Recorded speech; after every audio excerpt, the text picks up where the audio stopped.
One thing in the field of wildlife photography people always say is, how can I get that better shot? Is it through experience? Is it through luck? Is it through gear? Well, that's a question I've been wondering for a long time since I started doing wildlife photography. And today I'm going to expand my horizons on how I can do that.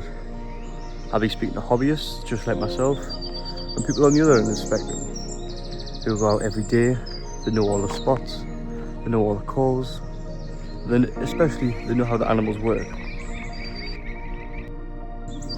Since I started doing wildlife photography, I found it amazing seeing birds like eagle owls, kestrels, little owls, even just down to blue tits, and also my favourite, the great spotted woodpecker.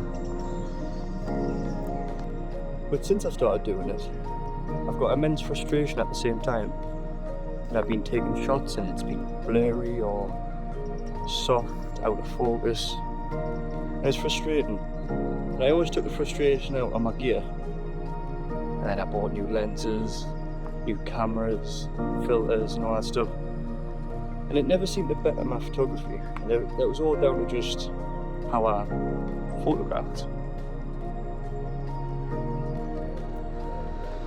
I started to learn it wasn't just about gear and the fancy lenses that you had, but more so lighting, composition, many things that go into a photograph.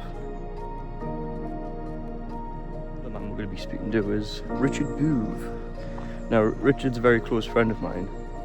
I've known Richard for quite a few years now. He's been doing wildlife photography for decades. He started off doing under the sea wildlife photography, in the cages and stuff. Well, it wouldn't be wildlife, would it? It would be marine life. And some of his photography is fantastic. Well, I say some, majority of his photography is fantastic. And he's a wildlife photographer I would consider on the extreme scale. The equipment he's got is amazing. From infrared cameras to track these animals, to about 5,000 lenses that he's just got in his room. A big motivation for me in all of this has been my mum. Whenever I've came home from going out with a camera in any way, and I've been disheartened or anything like that, she's motivated us more. And she's even went on to motivate us more by buying her own camera and coming out with me, which has been great. I really enjoy going out with my mum and do wildlife photography. It's nice for her to learn with me, even though she's entry level.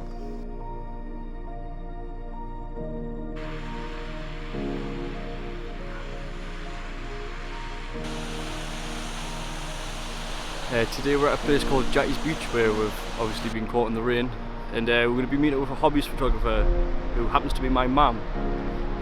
My mum got into wildlife photography because of me, and we're going to learn about her experiences in wildlife photography and what she likes and how she got into it, me obviously, and what her favourite components of it is.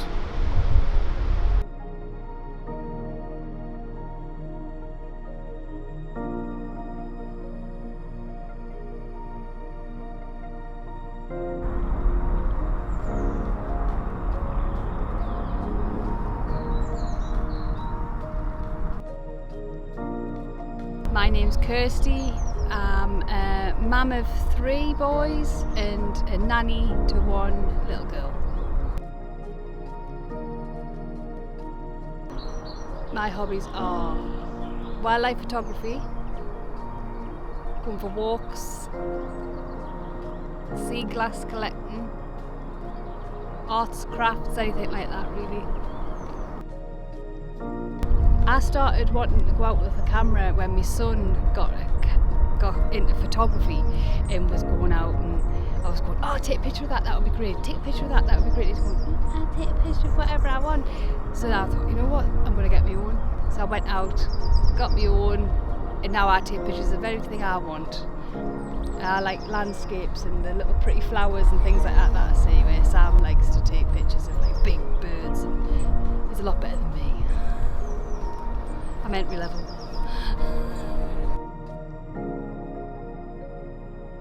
A moment that stuck with me going out with the camera is when I seen a woodpecker in real life, and I was like, there's no way that's a woodpecker. Because I can remember in cartoons they were like big long beaks and they would like peck at the wood, and they actually don't look like that, anything like that in real life. They are still beautiful, but they look nothing like that in real life. And that shocked me. I was shook.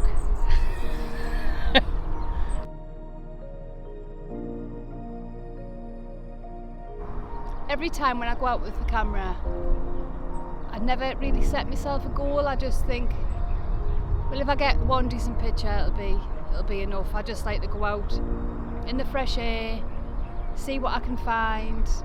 It's just great to get out and get some fresh air, really.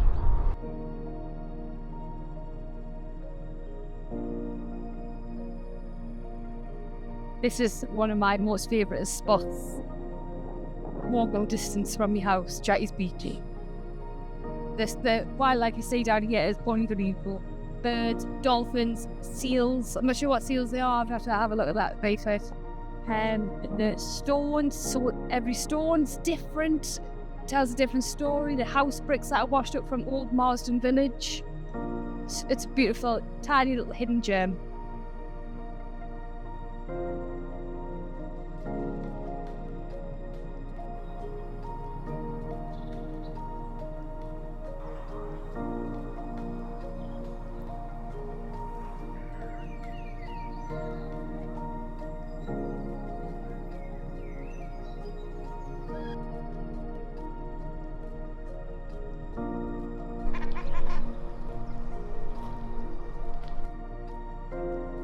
So you want me to introduce myself? Okay, I'm Richard Booth.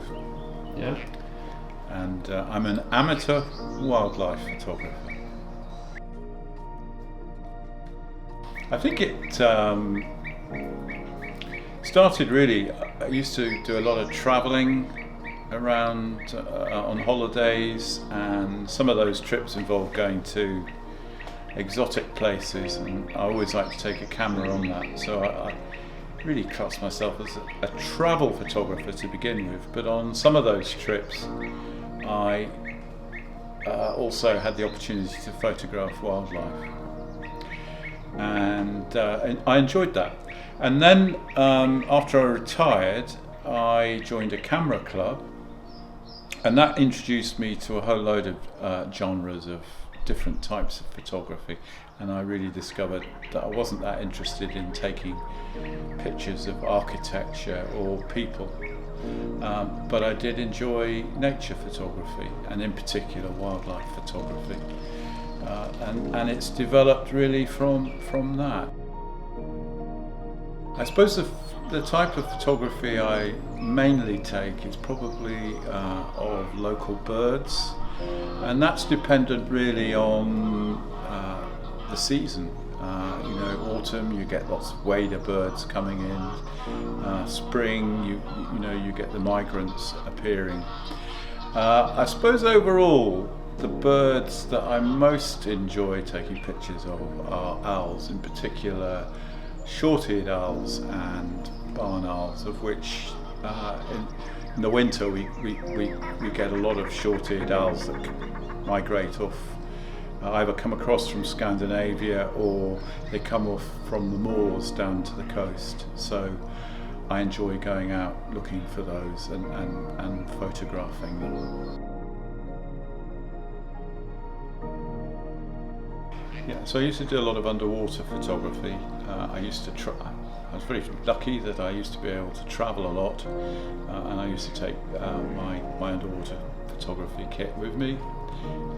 I've managed to go to some very, very exotic places, as well as do a lot of diving around the UK, and of course the northeast is very blessed.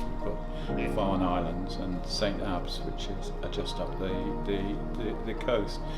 I principally I would class myself again as an amateur photographer when it came to wildlife and underwater photography. But actually on the underwater photography, I also used to do a number of articles for various diving magazines for which I got paid, and that allowed me to not only submit photographs but also articles that went with those photographs. Had a number of interesting wildlife encounters. Probably one of the most interesting was in an area called the Silver Banks, which is off the Dominican Republic, and it's an area where humpback whales migrate to give birth and to pair up. And it's an area where you get a lot of humpbacks, and I was on a trip down there to photograph humpback whales, and I remember one particular incident where I was snorkeling along the surface and in a group, and I got separated from the group, and I suddenly had one of those feelings in the back of, on your hair stands up on the back of your neck. And when I looked down,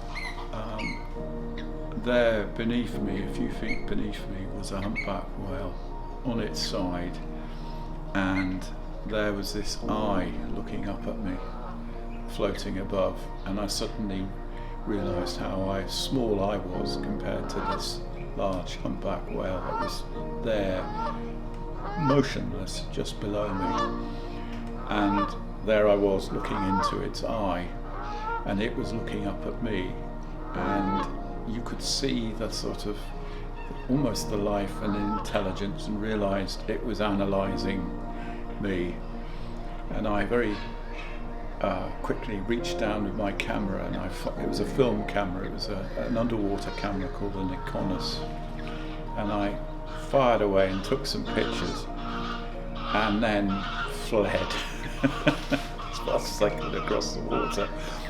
And the sad thing was, I realised I hadn't taken the lens cap off the lens, so I didn't get a picture of it, but it was an amazing moment.